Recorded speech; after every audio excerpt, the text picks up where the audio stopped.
गोवा का नाम सुनते ही जहन में क्या आता है? खूबसूरत बीच, पार्टियां, है ना? एक बेफिक्री का माहौल। एक ऐसी जगह जहां लोग शायद अपनी रोजमर्रा की जिंदगी की परेशानियां भूलने जाते हैं। लेकिन क्या हो जब उसी बेफिक्री के माहौल के बीच एक ऐसी खबर आए जो सबको अंदर तक झकझोर दे। आज हम एक ऐसी ही घटना की तह तक जा रहे हैं। हमारे पास उत्तरी गोवा के एक night club Birch by Romeo Lane में हुए अग्निकांड पर एक रिपोर्ट है, जिसमें 23 लोगों की जान चली गई। और आज का हमारा मकसद सिर्फ ये जानना नहीं है कि उस रात क्या हुआ, बल्कि ये समझना है कि यह हादसा क्यों हुआ। क्या ये सिर्फ एक सिलेंडर ब्लास्ट की मतलब एक अनलकी घटना थी, या इसके पीछे उन लापरवाहियों की एक पूरी श्रृंखला थी जिसने 23 जिंदगियों को मौत के मुंह में धकेल दिया। चलिए इस रिपोर्ट की परतों को खोलते हैं। बिल्कुल। और देखिए, ये सिर्फ लापरवाही की कहानी नहीं है, ये उस सामाजिक भरोसे के टूटने की कहानी है जो हम किसी भी सार्वजनिक जगह पे रखते हैं। जब हम किसी रेस्टोरेंट, क्लब या सिनेमा हॉल में जाते हैं तो हम ये मानकर चलते हैं कि कोई है जो हमारी सुरक्षा सुनिश्चित कर रहा है। हम ये भरोसा करते हैं कि भाई जो बेसिक नियम कायदे हैं उनका पालन किया गया होगा। ये रिपोर्ट दिखाती है कि उस भरोसे का क्या हुआ। तो चलिए घटना की शुरुआत से ही शुरू करते हैं। रिपोर्ट के हिसाब से ये शनिवार की देर रात थी। लगभग 12:04 पर उत्तरी गोवा के अरपुरा गांव में ये हादसा हुआ। क्लब का नाम था बर्च बाय रोमियो लेन। और आग लगने की जो शुरुआती वजह बताई जा रही है वो है किचन में हुआ एक एलपीजी सिलेंडर ब्लास्ट। हाँ, और यहाँ समय और जगह ये दोनों ही बहुत महत्वपूर्ण हैं। शनिवार की आधी रात, गोवा का एक मशहूर नाइट क्लब। इसका सीधा मतलब है कि वहाँ अच्छी खासी भीड़ रही होगी। वीकेंड की रातें किसी भी क्लब के लिए सबसे ज्यादा व्यस्त होती हैं। और आग की शुरुआत हुई किचन से। किचन तो किसी भी रेस्टोरेंट का ग्राउंड जीरो होता है, सबसे व्यस्त और सबसे ज्यादा जोखिम भरा हिस्सा। वहाँ आग, तेल, गैस, बिजली सब कुछ एक साथ काम कर रहा होता है। ये तो समझ आता है कि किचन में आग लगने का खतरा होता है, लेकिन रिपोर्ट का अगला हिस्सा वो दिल दहला देने वाला है। मरने वाले 23 लोगों में ज्यादातर क्लब के ही किचन स्टाफ थे, जिनमें 3 महिलाएं भी शामिल थीं। उनके अलावा 3 से 4 पर्यटक भी इस हादसे का शिकार हुए। लेकिन जब जांचकर्ताओं ने पीड़ितों की जांच की तो एक बहुत ही हैरान करने वाली और भयानक बात सामने आई। आग इतनी भीषण थी, पर 23 में से सिर्फ 3 लोगों की मौत जलने से हुई थी। तो फिर बाकी 20 लोगों की जान कैसे गई?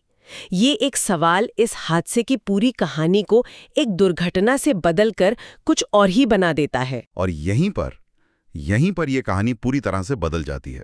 20 लोगों का दम घुटने से मरना, ये सीधे सीधे इस बात की ओर इशारा करता है कि लोगों को बाहर निकलने का मौका ही नहीं मिला। देखिए, आग जब लगती है तो वो सिर्फ जलाती नहीं है, वो अपने साथ एक अदृश्य हत्यारा भी लाती है, जहरीला धुआं। इस धुएं में कार्बन मोनोऑक्साइड जैसी गैसें होती हैं जो आपके शरीर में ऑक्सीजन की जगह ले लेती हैं। आपको पता भी नहीं चलता और आप बेहोश हो जाते हैं। अगर लोगों को बाहर निकलने का एक सुरक्षित और साफ रास्ता मिलता तो वो धुएं वाले इलाके से बाहर निकल जाते। तब मौत का प्राथमिक कारण जलना होता, दम घुटना नहीं। ये हमें हादसे के क्यों की तरफ ले जाता है। मतलब वो कौन सी परिस्थितियां थीं जिन्होंने 20 लोगों को अंदर ही फंसाकर मार डाला। और इसका जवाब गोवा के मुख्यमंत्री प्रमोद सावंत के बयान में मिलता है। उन्होंने साफ कहा है कि क्लब में अग्नि सुरक्षा के मानदंडों का पालन नहीं किया जा रहा था। ये कोई अनुमान नहीं है, ये राज्य के मुख्यमंत्री का आधिकारिक बयान है। यानी ये हादसा टाला जा सकता था। टाला जा सकता था, बिल्कुल।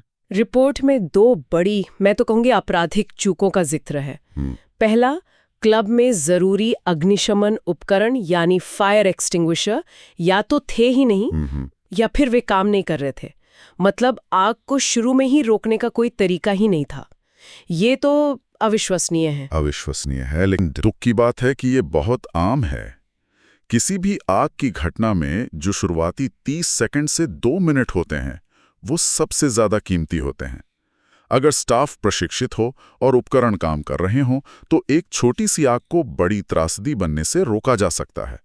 उपकरणों का न होना या उनका काम न करना, ये पहली और सबसे बड़ी लापरवाही है। ये तो ऐसा है जैसे आप बिना ब्रेक की गाड़ी चला रहे हों और उम्मीद कर रहे हों कि कभी कोई सामने नहीं आएगा। अगर मान भी लें कि आग बुझाने के उपकरण फेल हो गए, तब भी लोगों को बाहर तो निकल जाना चाहिए था। लेकिन रिपोर्ट का अगला हिस्सा बताता है कि ऐसा क्यों नहीं हुआ, और सच कहूं तो ये सबसे ज्यादा डरावना है। रिपोर्ट के अनुसार क्लब में आने और जाने का सिर्फ एक ही रास्ता था, सिंगल एंट्री और एग्जिट। ये क्लासिक डेथ ट्रैप है, मतलब मौत का फंदा। आप सोचिए, ये एक बॉटल की तरह है जिसमें सैकड़ों लोग भरे हैं और आग लगने पर सब एक साथ उस बॉटल की पतली गर्दन से निकलने की कोशिश कर रहे हैं। नतीजा क्या होगा? सिर्फ जाम। लोग एक दूसरे पर गिरेंगे, भगदड़ मचेगी। फायर सेफ्टी एक्सपर्ट्स का एक सीधा सा नियम है, लोगों को धुएं के जानलेवा होने से पहले यानी कुछ ही मिनटों में इमारत से बाहर निकलना होता है। इस क्लब का डिजाइन ये सुनिश्चित कर रहा था कि ऐसा कभी हो ही ना पाए। एक मिनट, क्या ये कानूनी भी है? मुझे तो लगा था कि ऐसी सार्वजनिक जगहों के लिए कई दरवाजे होना एक बुनियादी नियम होता है। ये बिल्कुल गैर कानूनी है।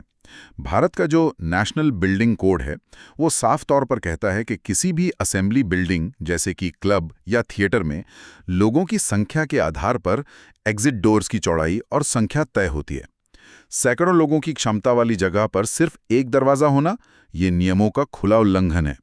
ये सिर्फ एक चूक नहीं है, ये जानबूझकर की गई लापरवाही है, शायद थोड़ी सी जगह या पैसे बचाने के लिए। यानी सिलेंडर का फटना तो सिर्फ एक चिंगारी थी, हाँ, असली बारूद तो इन लापरवाहियों ने बिछा रखा था। उस क्लब का डिजाइन एक हथियार था। एकदम सही। सिलेंडर कहीं भी फट सकता है, शॉर्ट सर्किट कहीं भी हो सकता है, हादसे होते हैं। लेकिन सुरक्षा नियम इसीलिए बनाए जाते हैं कि जब कोई हादसा हो तो जाने ना जाए।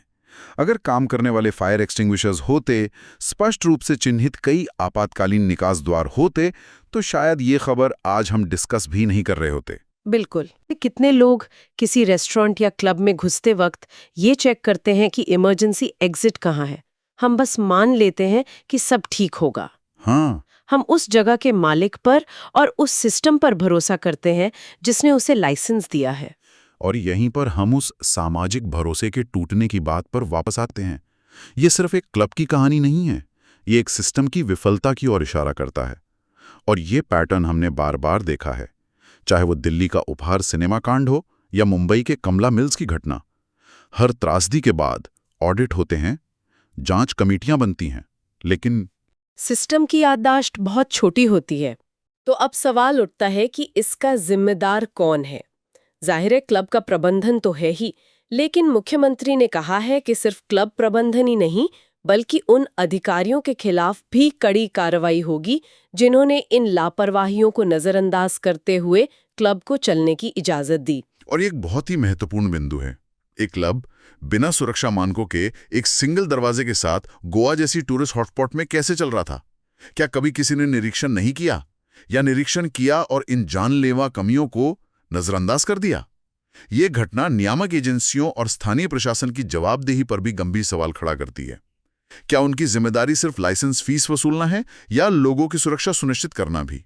शायद इसी वजह से प्रशासन ने अब तुरंत गोवा के सभी क्लबों का फायर सेफ्टी ऑडिट करने का निर्देश दिया है। ये एक तरह से ये मानना है कि ये समस्या शायद सिर्फ बर्च बाय रोमियो लेन तक सीमित नहीं है। हाँ, ये निर्देश इसी बात को स्वीकार करता है कि ये समस्या शायद और भी जगहों पर मौजूद हो सकती है। ये घटना एक वेकअप कॉल है। ऑडिट करना एक अच्छा कदम है, लेकिन असली सवाल ये है कि क्या ये ऑडिट ईमानदारी से और नियमित रूप से किया जाएगा या सिर्फ इस घटना के बाद की एक तात्कालिक प्रतिक्रिया बनकर रह जाएगा? कुछ हफ्तों बाद जब ये खबर पुरानी हो जाएगी, तब क्या होगा? रिपोर्ट में यह भी बताया गया है कि प्रधानमंत्री नरेंद्र मोदी ने भी इस घटना पर दुख जताया है और मुख्यमंत्री से बात की है। फिलहाल शवों को पोस्टमार्टम और पहचान के लिए सरकारी मेडिकल कॉलेज बिम्बोलिम भेज दिया गया है। जब आप इसके बारे में सोचते हैं तो ये कितना भयानक है। 20 लोग सिर्फ इसलिए मर गए क्योंकि किसी ने कुछ पैसे बचाने के लिए या नियमों की परवाह न करते हुए एक और दरवाजा नहीं बनाया।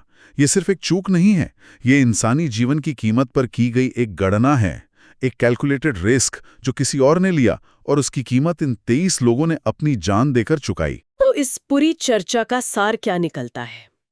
ये सिर्फ एक सिलेंडर ब्लास्ट की खबर नहीं है। ये कहानी है उस टूटे हुए भरोसे की, और ये कहानी है कि कैसे सुरक्षा नियमों को ताक पर रखने से एक हादसा 23 लोगों के लिए मौत का एक सोचा समझा जाल बन गया। ये बताता है कि कैसे एक सिंगल एंट्री एग्जिट पॉइंट और बेकार पड़े अग्निशमन उपकरण मिलकर एक जानलेवा कॉकटेल बना सकते हैं जहां बचने का कोई रास्ता ही ना हो। बिल्कुल। ये रिपोर्ट हमें एक बहुत ज़रूरी सवाल के साथ छोड़ जाती है। ऑडिट करने और जांच का आदेश देना एक प्रक्रिया है जो हर बड़ी त्रासदी के बाद होती है। लेकिन सोचने वाली बात यह है कि वो कौन सी मानसिकता है जो सुरक्षा नियमों को एक ज़रूरी शर्त के बजाय एक वैकल्पिक औपचारिकता, एक फॉर्मेलिटी बना देती है। मुनाफे को इंसानी जिंदगी से ऊपर रखने की ये सोच, ये कहाँ से आती है? ये वाकई एक बहुत गहरा और परेशान करने वाला सवाल है। सिर्फ गोवा के उस एक क्लब के लिए नहीं, बल्कि हर उस शहर, हर उस रेस्टोरेंट, हर उस मॉल और हर उस जगह के लिए है जहां हम और आप बेफिक्र होकर जाते हैं, ये मानकर कि हम सुरक्षित हैं।